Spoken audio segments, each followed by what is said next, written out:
യേശുവിൽ ഏറ്റവും അനുഗ്രഹീതരായത് നിങ്ങളെല്ലാവർക്കും യേശുക്രിസ്തുവിൻ്റെ ജനനത്തിരുന്നാളിൻ്റെ എല്ലാ നന്മകളും അനുഗ്രഹങ്ങളും പ്രാർത്ഥനയും ഏറെ സ്നേഹത്തോടെ നേരിടുന്നു. ഇന്നത്തെ വചനത്തിൻ്റെ സന്ദേശമായി, വിശുദ്ധ കുർബാനയുടെ സന്ദേശമായി എനിക്ക് പറയാനുള്ളത് രണ്ട് കാര്യങ്ങളാണ്. ഒന്ന്, യേശു എന്നത് ഒരു നാമം മാത്രമല്ല, ഒരു സ്വഭാവം. രണ്ട്, യേശു എന്നത് നമുക്കുള്ള സാധ്യത. ഈ രണ്ട് കാര്യങ്ങളിലേക്ക് വരാം. അത് നമ്മുടെ സന്ദേശത്തിൻ്റെ അവസാന ഭാഗമായി ഞാൻ കൺക്ലൂഡ് ചെയ്യുള്ളൂ. ഇത്ര സമയമെടുക്കും. ഇടയ്ക്ക് നമുക്ക് ഇരിക്കും എഴുന്നേൽപ്പോ ഒക്കെ ഉണ്ടായിരുന്നുകൊണ്ട് ഉറക്കത്തിൻ്റെ ലാസ്റ്റിലേക്ക് വിട്ട് മാറിയിട്ടുണ്ടെന്ന് വിശ്വസിക്കുകയാണ്.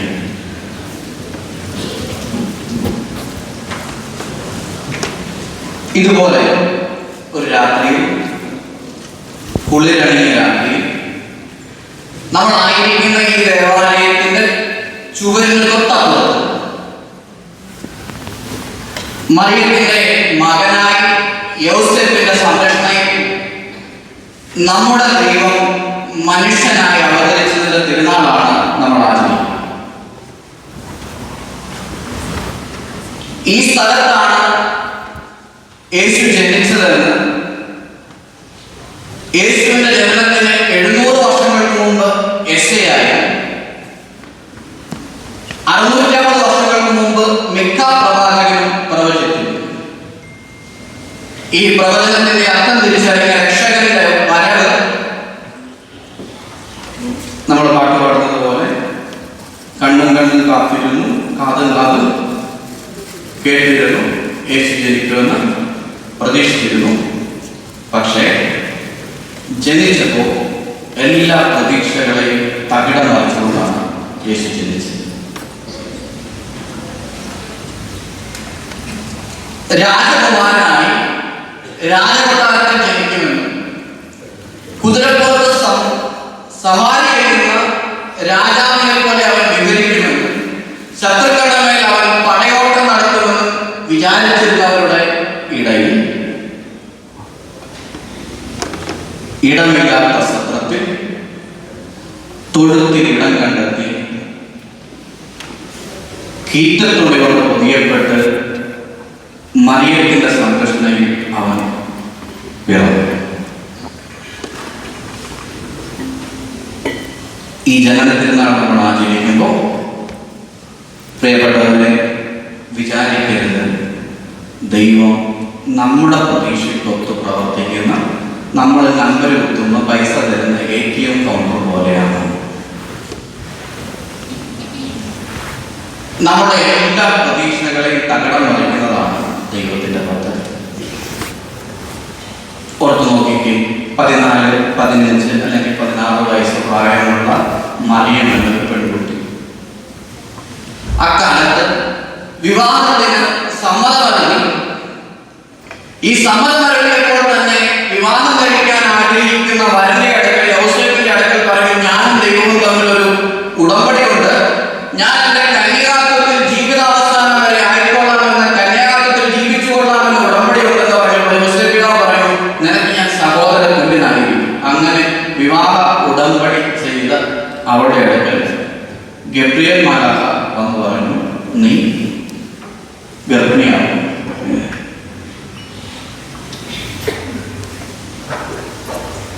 അവൾ പറഞ്ഞു, ഇതാ കർത്താവിന്റെ ദാസി, നിന്റെ വാക്ക് എന്നിൽ നിറവേറും. വിവാഹത്തിന് വേണ്ട ഒരുക്കങ്ങളൊക്കെ നടത്തി തന്റെ കുടുംബത്തിലേക്ക്, ബേത്ലഹേമിലായിരുന്ന തന്റെ കുടുംബത്തിലേക്ക് നസ്രത്തിലുള്ള മറിയത്തെ കൂട്ടിക്കൊണ്ടുവരാനുള്ള എല്ലാ തയ്യാറെടുപ്പുകളും നടത്തിക്കൊണ്ടിരിക്കുന്ന യോസേഫിന്റെ അടുക്കൽ വന്നിട്ട് മാലാഖ പറഞ്ഞു, നീ വിവാഹം കഴിക്കാൻ പോകുന്ന പെൺകുട്ടി അവൾ ഗർഭിണിയാണ്. ഒന്ന് ഓർത്തു നോക്കിക്കേ, നസ്രത്തിലാണ് അവർ വസിച്ചത്. യോസേഫ് പിതാവ്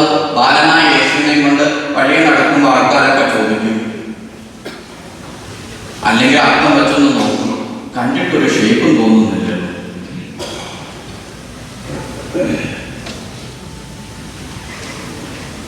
എത്രമാത്രം സഹിച്ചിട്ടുള്ളത്.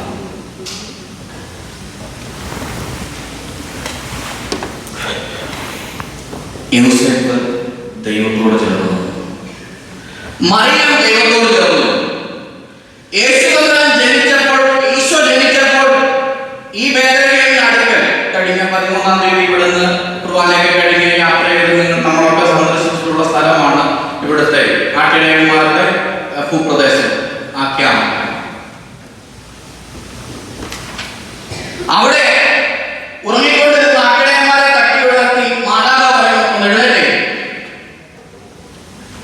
എന്താ സുവിശേഷത്തിൽ അത് ആലങ്കാരികമായിട്ടൊക്കെ എഴുതി വെച്ചിട്ടുണ്ട്. പിള്ള കച്ചാന്നൊക്കെ എഴുതി വെക്കുന്നതിന്റെ ദൈവശാസ്ത്രത്തെ പറ്റിയല്ല, അതൊരു എന്താ പറയുക, പച്ച മലയാളത്തിൽ പറഞ്ഞ കീറ്റത്തുണി കൊണ്ട് പൊതിഞ്ഞ് പുൽത്തൊട്ടിയിൽ കിടത്തിയിരിക്കുന്ന ഒരു ശിശുവിനെ കാണാം.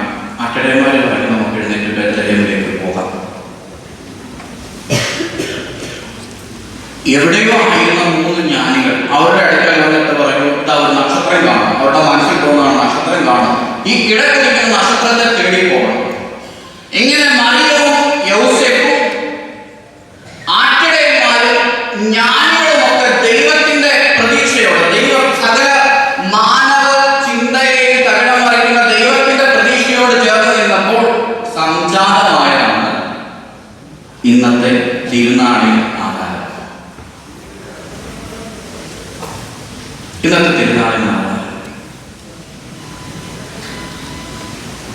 നമ്മൾ നമ്മുടെ ജീവിതത്തിലേക്ക് നോക്കി, എല്ലാം നമ്മളെ കണക്കൂട്ടുന്നത് പോലെ, നമ്മളുടെ കാര്യങ്ങൾ എങ്ങനെയാണ് നമ്മൾ കണക്കൂട്ടുന്നത് പോലെയല്ല സംഭവിക്കണം. നമ്മൾ കണക്കൂട്ടുന്നത് പോലെ എല്ലാം സംഭവിക്കാൻ നമ്മൾ പറയും ദൈവം നല്ലതാണ്. നമ്മുടെ വ്യക്തിബന്ധങ്ങളെ മാത്രം നോക്കി, ഇവിടെ ആയിരിക്കുന്ന ഒരു വിവാഹിതരാണ് കൂടുതൽ ആളുകൾ. ഭാര്യാഭർത്തൃ ബന്ധങ്ങൾ എടുത്ത് നോക്കി, ഭർത്താവിനെ സ്ത്രീകൾ ഇവിടെ കൂടുതലായിട്ട് ചോദിക്കാം, ഭർത്താവിനെ നിങ്ങൾ സ്നേഹിക്കുന്നത് ഈ പ്രതീക്ഷയ്ക്കൊത്ത് ആ വ്യക്തി പ്രവർത്തിക്കുന്നതുകൊണ്ടല്ലേ? എന്തെങ്കിലും മേടിച്ചു തരാമെന്ന് പറഞ്ഞ സാരി മേടിച്ചു തരാതെ ഒരു മാസം മുന്നോട്ടൊന്ന് തള്ളി നീക്കിയാൽ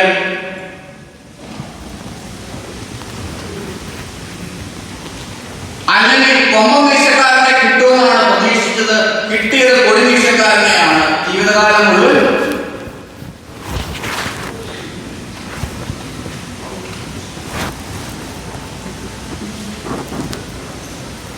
ഭർത്താക്കന്മാർ ഭാര്യമാരെ സ്നേഹിക്കുന്നത് എങ്ങനെയാണ്? പ്രതീക്ഷിക്കുന്നത് ചായ എന്ന് പറയുമ്പോൾ ചായ, കാപ്പി എന്ന് പറയുമ്പോൾ കാപ്പി, ചോറ് എന്ന് പറയുമ്പോൾ ചോറ്, സാമ്പാർ എന്ന് പറയുമ്പോൾ സാമ്പാർ. ഇങ്ങനെ വീടിന്റെ കാര്യങ്ങളൊക്കെ ക്രമീകരിക്കപ്പെടുന്നത് കൊണ്ടല്ലേ? ഞങ്ങൾ അച്ഛന്മാരെ, നിങ്ങളെ പറ്റി തന്നെ പറയുന്നില്ല, അച്ഛന്മാർ ഞങ്ങൾക്ക് ഈ ആളുകളൊക്കെ എന്താ ഇഷ്ടം തോന്നുന്നതെന്ന് വെച്ച് കഴിഞ്ഞാൽ പള്ളിയിലെല്ലാം കൃത്യമായിട്ട് വരും, കൃത്യകാര്യങ്ങളെല്ലാം നടക്കും. നോമ്പെന്ന് പറഞ്ഞാൽ കൃത്യസമയം നോമ്പെടുക്കും. പിരിവെന്ന് പറയും, പറയരുത് അല്ല, പിരിവെന്ന് പറഞ്ഞാൽ പിരിവെല്ലാം കൃത്യമായിട്ട് കൊണ്ടുതരും. ഇങ്ങനെ വരുന്ന ഇടവക്കാരെയൊക്കെ അച്ഛന്മാർക്ക് ഭയങ്കര ഇഷ്ടമാണ്. പ്രതിപക്ഷനൊക്കെ പറയും, ഇവിടെ ഓരോരുത്തരെ കൊണ്ടുവരുന്നതൊക്കെ കണ്ടു കഴിഞ്ഞാൽ എങ്ങനെയാണെന്ന് വെച്ച് കഴിഞ്ഞാൽ ബാബുരുവി, വരുരുവി, വാഴക്കേന്, പള്ളിപ്പടിയിലൊന്ന് ഇരിക്കുരുവി, പാല തരാം, കേക്ക് തരാന്നൊക്കെ പറഞ്ഞുകൊണ്ടാണ്.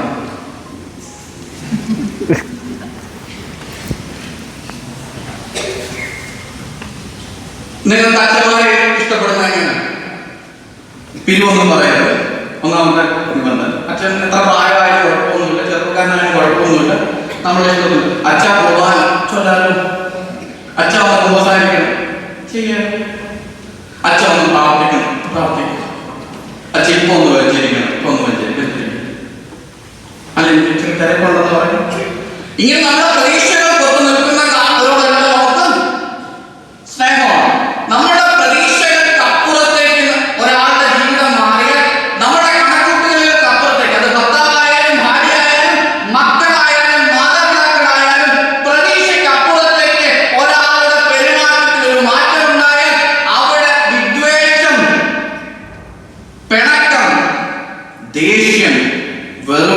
വൈരാഗ്യം ഉദിക്കുന്ന നമ്മുടെ ഇടയിലാണ് ഇന്ന് സകല മാനവ കുലത്തിന്റെയും കണക്കുകൂട്ടലുകളെയും പ്രതീക്ഷകളെയും തെറ്റിച്ച തിരുനാൾ നമ്മൾ ആചരിക്കുക. എല്ലാ പ്രതീക്ഷയും തെറ്റിച്ചു, എല്ലാ കണക്കൂട്ടലുകളും മാറ്റി അവൻ കാലിത്തൊഴുത്തിൽ നിസ്വനായി, പാവപ്പെട്ടവനായി, ഉടുതുണിക്ക് മറുപടിയായി പിള്ളർക്കാച്ച എഴുതിക്കുന്ന എനിക്ക് വലിയ ആഗ്രഹം പഠിക്കണം, അത് പഠിക്കണമെന്നാണ് എൻ്റെ ഒരു ചിന്ത. അതുപോലെ ഉണ്ടായിരുന്നിരിക്കില്ല. ഈ കണക്കൂട്ടലുകൾ തെറ്റിച്ച ദിവസത്തിന്റെ പെരുന്നാളാണ്. പ്രിയപ്പെട്ടവരെ, ഈ കണക്കൂട്ടലുകൾ തെറ്റിച്ച് കടന്നു വന്നവൻ ലോകത്തോട് പറയുന്നത് എന്താണെന്നറിയാമോ? നിങ്ങൾക്ക് സമാധാനം. നമ്മൾ വായിക്കുന്ന വിശുദ്ധ ഗ്രന്ഥത്തിൽ 117 തവണ ആവർത്തിച്ചിരിക്കുന്ന പദമാണ് നിങ്ങൾക്ക് സമാധാനം. അത് 22 തവണ ഈശോ തന്നെ പറഞ്ഞിട്ടുണ്ട്, നിങ്ങൾക്ക് സമാധാനം. ഇന്ന് കണക്കൂട്ടലുകളൊക്കെ തെറ്റിച്ച ദിവസത്തിൽ ലോകത്തിൽ സമാധാനം ഉരുവായ ദിവസം. രാജ്യങ്ങൾ തമ്മിൽ യുദ്ധമാണ്. വിളിച്ചു പറഞ്ഞാൽ എന്നെ വെടിവെപ്പ് അറിയില്ല, അടുത്ത യുദ്ധത്തിന്റെ ആഹ്ലാദ ധ്വനികളൊക്കെ മുഴങ്ങി തുടങ്ങിയിട്ടുണ്ട്. യുദ്ധത്തിന്റെ കാരണം എന്താണ്? രാജ്യങ്ങൾ തമ്മിലുള്ള അതിർത്തിയാണ് ഒരു പ്രശ്നം. രണ്ട് സാമ്പത്തിക കാര്യങ്ങളൊക്കെ ഉണ്ടാകും. സമാധാനമില്ലാത്തതാണ്. ഇപ്രകാരം രാജ്യങ്ങൾ തമ്മിൽ അതിർത്തികൾ കൊണ്ടുവച്ച് യുദ്ധം ചെയ്യുന്ന കാലത്തിൽ യേശു എന്നോട് പിലാത്തോസ് ചോദിച്ചു, നീ രാജാവാണ്? യേശു പറഞ്ഞു, എന്റെ രാജ്യം ഐഹികമല്ല, ഇഹലോകത്തുള്ളതല്ല. ഇഹലോകത്തിന്റെ അതിരുകളിലുള്ള യുദ്ധങ്ങളുടെ സമാധാനത്തിന് ഇല്ലായ്മയ്ക്ക് അപ്പുറത്തേക്ക് നീങ്ങുന്നതാണ് എന്റെ രാജ്യം. അവൻ സൗഖ്യമായി. 42 അത്ഭുതങ്ങൾ യേശു ചെയ്തതായിട്ട് വിശുദ്ധ ഗ്രന്ഥത്തിൽ രേഖപ്പെടുത്തിയിട്ടുണ്ട്. യോഹന്നാൻ പറയുന്നത് അതിൽ കൂടുതൽ ചെയ്തിട്ടുണ്ടെന്ന്. ഈ 42 അത്ഭുതങ്ങളിൽ 33 അത്ഭുതങ്ങളും രോഗികളെ സുഖപ്പെടുത്തിയ അത്ഭുതങ്ങളാണ്. അവൻ ചെയ്തിട്ടുള്ളതിൽ വെച്ച് ഏറ്റവും വലിയ അത്ഭുതം, വരികൾക്കിടയിൽ വായിച്ചെടുക്കുന്ന അത്ഭുതം, എനിക്കിഷ്ടപ്പെട്ട ഒരു അത്ഭുതം, അത് വെറുപ്പിനെ സ്നേഹമാക്കി മാറ്റിയെന്നുള്ളത്. നമുക്കിഷ്ടം വീഞ്ഞിനെ വെള്ളത്തെ വീഞ്ഞാക്കിയതാണെന്ന് എനിക്കറിയാം. വെറുപ്പിനെ സ്നേഹമാക്കി മാറ്റിയ അത്ഭുതത്തിലുടമ. പ്രിയപ്പെട്ടവരെ, പ്രതീക്ഷകൾ തെറ്റിച്ച്, കണക്കൂട്ടലുകൾ തെറ്റിച്ച് ഇന്ന് തിരുനാൾ ആഘോഷിക്കുന്ന, ജനന തിരുനാൾ ആഘോഷിക്കുന്ന നമ്മുടെ ദൈവം, അച്ഛൻ ആദ്യം പറഞ്ഞു, അതൊരു യേശു എന്നൊരു നാമം മാത്രമല്ല, യേശു എന്നൊരു സ്വഭാവമാണ്. യേശു എന്നതൊരു നാമം മാത്രമായി പോയാൽ വിളിച്ചപേക്ഷിക്കാനുള്ള അത്താണി കച്ചിത്തുരുമ്പ് മാത്രമായി നമുക്ക് പുറത്തുള്ള എന്തോ ആണെന്ന് തോന്നി. ഇന്ന് തെല്ലവയിൽ ജാഫയിൽ കുർബാനയുടെ സമയത്ത് അവിടെ ഒരു തെരഞ്ഞെടുപ്പൊക്കെ നടത്തി, ലക്കിപ്പി കുപ്പൂണൊക്കെ ഇട്ട് സ്റ്റാർ ഓഫ് ക്രിസ്മസിനെ തെരഞ്ഞെടുത്തു. നിങ്ങൾ സ്റ്റാർ ആയിട്ട് മാറണം. ഓക്കെ, ശരിയാണ്. ഒരു സർട്ടിഫിക്കറ്റ് വെക്കാം. നമുക്ക് വെക്കാൻ പറ്റുന്ന ഏറ്റവും സർട്ടിഫിക്കറ്റ്, ഒരാൾക്ക് കൊടുക്കാൻ പറ്റുന്ന ഏറ്റവും നല്ല സർട്ടിഫിക്കറ്റ് എന്താണെന്നറിയാമോ? സ്വഭാവ സവിശേഷത. യേശുവിനെ പോലെ ഒരാൾ, യേശുവിനെ പോലെ ഒരാൾ. ഇന്ന് ജനനത്തിനാൾ ആഘോഷിക്കുന്ന കുറഞ്ഞവരെ ഒന്ന് വിളിച്ചെഴുന്നേറ്റ് ഇല്ല പറഞ്ഞൊന്നും അറിയാൻ വേണ്ടി ശ്രദ്ധിച്ച് കേൾക്കണം. അതുകൊണ്ട് നമുക്കിടയിൽ സർട്ടിഫിക്കറ്റ്, ഒരാൾക്ക് പ്രൈസ് കൊടുക്കണമെങ്കിൽ അല്ലെങ്കിൽ ഒരാൾക്ക് സർട്ടിഫിക്കറ്റ് കൊടുക്കണം, സ്വഭാവ സർട്ടിഫിക്കറ്റ് സ്കൂളിലൊക്കെ കിട്ടും, അല്ലെങ്കിൽ പഠിക്കുന്ന ഇൻസ്റ്റിറ്റ്യൂഷൻ ജോലി ചെയ്യുന്ന സ്ഥാനത്തൊക്കെ കിട്ടും. നമ്മൾ ഇവിടെ ആയിരിക്കുന്ന എല്ലാ ഒട്ടുമിക്കവരും ഇവിടെ കെയർ ടേക്കേഴ്സ് ആയിട്ടൊക്കെ ജോലി ചെയ്യുന്നവരൊക്കെയാണ്. നിങ്ങൾ കെയർ ടേക്കർ ചെയ്യുന്ന രോഗിയുടെ കുടുംബത്തിൽ ചെന്നിട്ട് ഒരു സർട്ടിഫിക്കറ്റ് മേടിക്കണം. സർട്ടിഫിക്കറ്റ് മേടിക്കുമ്പോൾ അയാളെ കൊണ്ട് പറയിപ്പിക്കേണ്ട, കുടുംബത്തെ കൊണ്ട് പറയിപ്പിക്കേണ്ട, നമുക്ക് ജോലി തന്ന എംപ്ലോയറെ കൊണ്ട് പറയിപ്പിക്കേണ്ടത് ഇതാണ്: she is like Jesus, he is like Jesus, his character is similar to Jesus.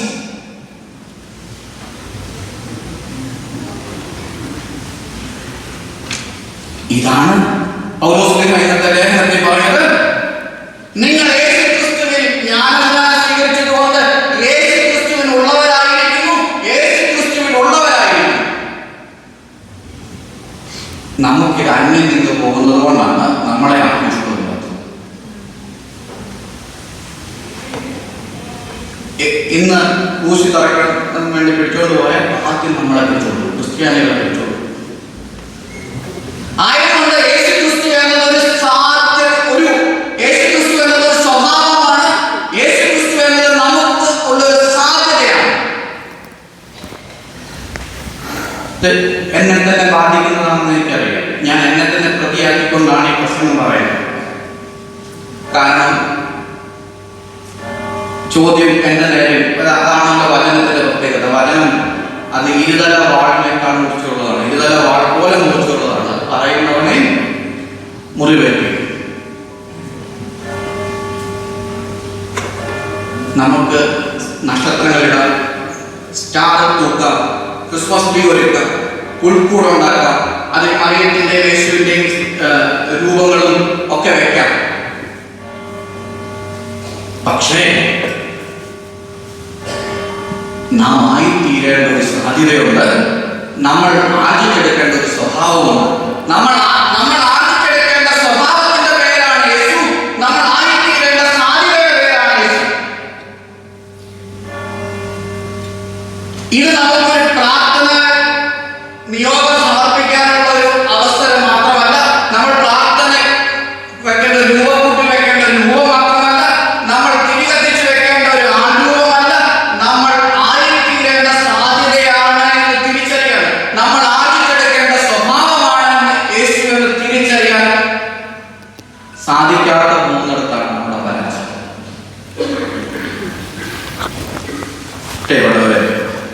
വീട്ടിൽ മാതാപിതാക്കളെ നോക്കി മക്കൾ പറയുകയാണ്, ഞങ്ങളുടെ അപ്പനും അമ്മയും യേശുക്രിസ്തുവായിരുന്നു.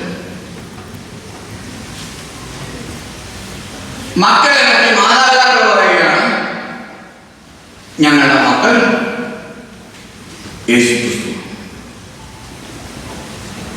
സഹോദരൻ സഹോദരിയോട്, സഹോദരി സഹോദരനോട്, അയൽക്കാർ പറയുകയാണ്, ഞങ്ങൾക്ക് അയൽക്കാർക്ക് താമസിക്കുന്നവർ പള്ളിയിൽ പോകുന്നുണ്ട്, ഈ പള്ളിയിൽ പോകുന്നവരുടെ സ്വഭാവം യേശുക്രിസ്തുവിനെ പോലെ തന്നെയാണ്. ഇതിനപ്പുറത്തേക്ക് ഇതിനോട് എന്താ കൂട്ടിച്ചേർക്കാൻ വരുന്നത്? ഇതിനപ്പുറത്തേക്ക് ഒരു ഗുഡ് സർട്ടിഫിക്കറ്റ് എന്താ നൽകാൻ സാധിക്കുക?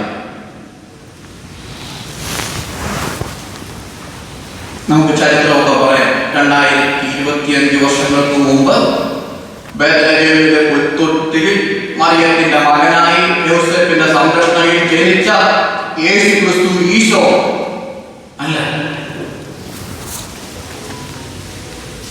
അത് ഞാൻ സ്വർഗത്തിൽ ചെല്ലുമ്പോൾ ഇത് അങ്ങനെയാണല്ലോ. ആഗമന കാലത്തിൽ പ്രത്യേകതയുണ്ട്. അത് കർത്താവിന്റെ രണ്ടാമത്തെ വരവിനെ കൂടെ സൂചിപ്പിക്കുന്നതാണ്. ഈ രണ്ടാമത്തെ വരവിൽ വേണ്ട മരിച്ച് സ്വർഗത്തിൽ ചെല്ലുമ്പോൾ ചോദിക്കുന്ന ഒരു ഒറ്റ ചോദ്യമേ ഉള്ളൂ, നീ യേശുവിനെ പോലെ ആയോ? കാരണം സ്വർഗത്തിൽ യേശുവിന് മാത്രമേ പ്രവേശനമുള്ളൂ. നീ യേശുവിനെ പോലെ ആയോ? നിങ്ങളുടെ സ്വഭാവം യേശുവിനെ പോലാണോ? നമുക്കൊരു എന്താണ് ആരാധിക്ക് വെച്ചിരിക്കുകയാണ്, ഒരളവ് പോലും വെച്ചിരിക്കുകയാണ്. ക്രിസ്ത്യാനി എങ്ങനെ ജീവിക്കണമെന്ന അളവ് പോലും വെച്ചിരിക്കുകയാണ്. ആയതുകൊണ്ട് പ്രിയപ്പെട്ടവരെ, ഞാൻ ഇവിടെ അവസാനിപ്പിക്കുന്നു. ഇത് വെറും നക്ഷത്രത്തിന്റെ തിരുനാളല്ല, ഇത് ക്രിസ്മസ് ട്രീയുടെ തിരുനാളല്ല, ഇത് പുൽക്കൂടിന്റെ തിരുനാളല്ല. ഇത് യേശുവിന്റെ സ്വഭാവത്തിലേക്ക് വളരാനുള്ള നമ്മളെ ക്ഷണിച്ചുകൊണ്ടുള്ള തിരുനാളാണ്. നമ്മുടെ സാധ്യതകളെ സൂചിപ്പിക്കുന്ന തിരുനാളാണ്. ഇവിടെ പുൽക്കൂടുണ്ട്, ഇവിടെ മറിയമുണ്ട്, ഇവിടെ യോസേഫ് പിതാവുണ്ട്, ഇവിടെ ആട്ടിടയന്മാരുടെ സാന്നിധ്യമുണ്ട്, മാലാഖമാരുടെ സ്തുതിഗീതമുണ്ട്. ഈ സ്തുതിഗീതങ്ങളുടെ നടുവിൽ യേശുവിനെ പോലെ ആയിത്തീരും. അതിനാണ് ഈ വിശുദ്ധ കുർബാന നമ്മെ സഹായിക്കുന്നത്. യേശു ക്രിസ്തുവിനെ പോലെ ആവാൻ ഓരോ കുർബാന സ്വീകരണത്തിലും ഓരോ കുംഭസ്നാനത്തിലും ഞാൻ കഴിഞ്ഞ കുംഭസ്നാനത്തേക്കാൾ കൂടുതലായി യേശു ക്രിസ്തുവായി മാറിയെന്ന നമ്മുടെ സ്വഭാവം. അത് നമ്മുടെ സ്വഭാവമാകണം, നമ്മുടെ സാന്നിധ്യമാകണം. ഈ സാധ്യത നമുക്ക് ഗുഡ് സർട്ടിഫിക്കറ്റ് വാങ്ങാം. യേശുവിനെ പോലെ ആകാം. ദൈവം എല്ലാവരെയും യേശുവിനെ പോലെയാക്കി അനുഗ്രഹിക്കട്ടെ എന്ന് പ്രാർത്ഥിച്ചുകൊണ്ട് ഈ ക്രിസ്മസിന്റെ മെസ്സേജ് നിങ്ങൾക്ക് എല്ലാവർക്കും നൽകുന്നു. ദൈവം